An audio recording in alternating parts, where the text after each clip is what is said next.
fisik yang dilakukan. Belakangan ini nama Gus Elham Yahya lagi Pendakwah asal Kediri bernama Gus Elham saat ini lagi Assalamualaikum warahmatullahi Allah. Tidak.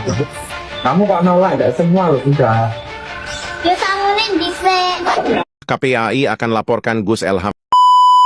Assalamualaikum warahmatullahi wabarakatuh. Saya Desa Dara Masika dari Prodi Hukum Keluarga Islam, Fakultas Agama Islam, ingin membahas sebuah isu yang belakangan ini menjadi sorotan publik tentang Muhammad Elham Yahya Al-Maliki atau Gus Elham dan perilakunya yang dikhawatirkan sebagai child grooming. Nah, belakangan ini viral sebuah video yang memperlihatkan seorang Gus mencium anak perempuan ketika sedang berdakwah di panggung pengajian. Dalam salah satu adegannya, Gus itu bertanya, boleh gak kalau kamu dicium sekali lagi? Dan anak tersebut menjawab, boleh. Nah, video tersebut mendapat kecaman luas dari publik. Kamu boleh dicium sekali lagi nggak? Boleh toh? Boleh. Tapi dicium Gus El senang nggak? Sesenang toh. Wong Guse. Papakne sik, dipapakne sik pipine. Wes, bar. Wes. Ya wes. Mergo kamu saya cium 2 kali. Ini ada berapa ya? Mesti 20 toh. Ora. Kok kusnudon sama saya toh. Pegangan sik. Ini berapa? 10.000 toh.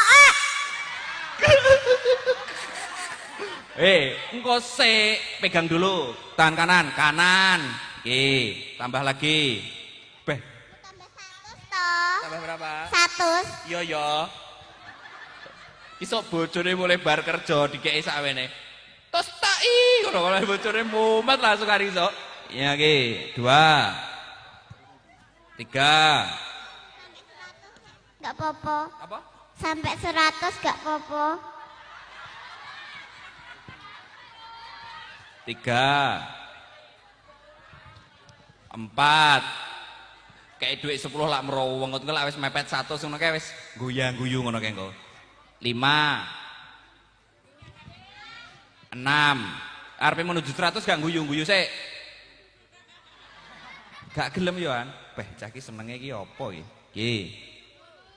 Ya 100 toh. Yo iki pek 10.000 tok ki apa?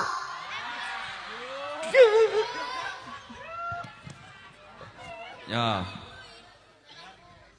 Balekno 5, balekne 5. Jenenge apa ora pengertian. Apa? Jenenge ora ngekek dhuwit dijaluk.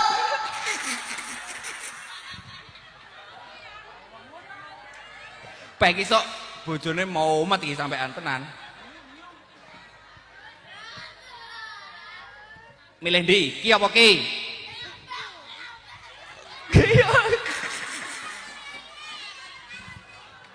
Tak tambahi nyo. Lagi. Kabeh toh. Beh iki sok mumet iki sok. Nyo iki. Iki. Ini tak beri anak yatim nggak apa-apa. Gak apa-apa.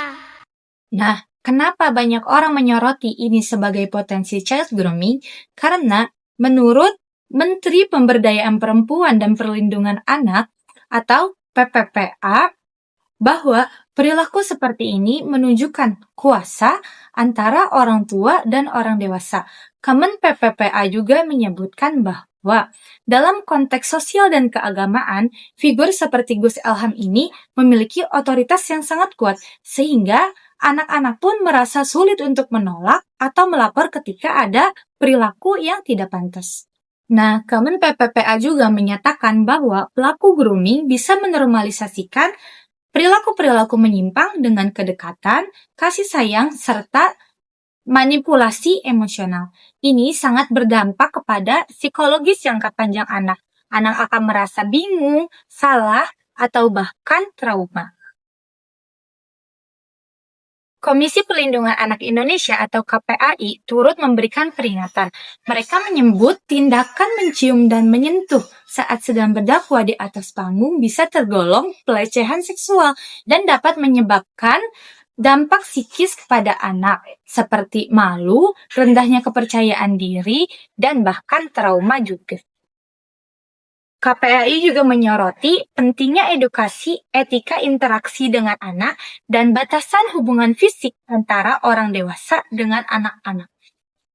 Jika dilihat dari sudut pandang etika dakwah, seorang pendakwa itu harus memiliki tanggung jawab moral yang sangat besar karena bagaimanapun itu posisinya, kata-katanya, serta tindakannya itu menjadi tauladan bagi para jamaahnya, terutama anak-anak.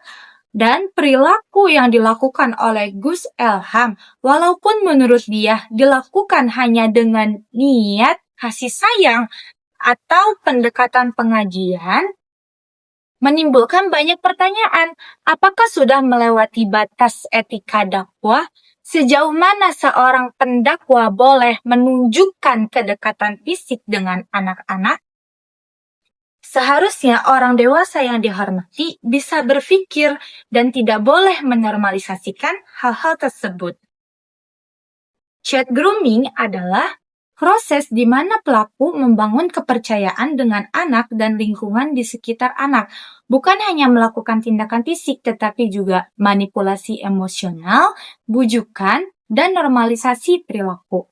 Hal ini menuntut kesadaran masyarakat bahwa kasih sayang itu tidak harus selamanya sama dengan perilaku yang tidak menyimpang.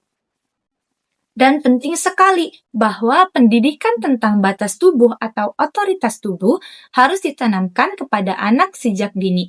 Anak perlu tahu bahwa tubuh mereka adalah milik mereka. Sentuhan apapun yang berasal dari orang dewasa tidak bisa diterima dengan begitu saja. Kasus ini juga memberi sinyal kepada masyarakat luas tentang betapa pentingnya membahas norma interaksi antara orang dewasa dan anak dalam konteks keagamaan dan sosial. Banyak orang berpikir, ini cara orang berdakwah, ini cara beliau menunjukkan cinta kepada anak-anak. Anak-anak kan suka dicium. Tapi publik harus bisa berpikir luas bahwa norma keagamaan dan budaya juga harus mempertimbangkan aspek perlindungan anak. Selain itu, kasus ini bisa menjadi momentum untuk masyarakat introspeksi. Apakah kita selama ini cukup kritis terhadap interaksi tokoh publik dengan anak-anak? Apakah jemaah orang tua sudah memahami batasan antara anak-anak dengan pemuka agama? Sekian, terima kasih.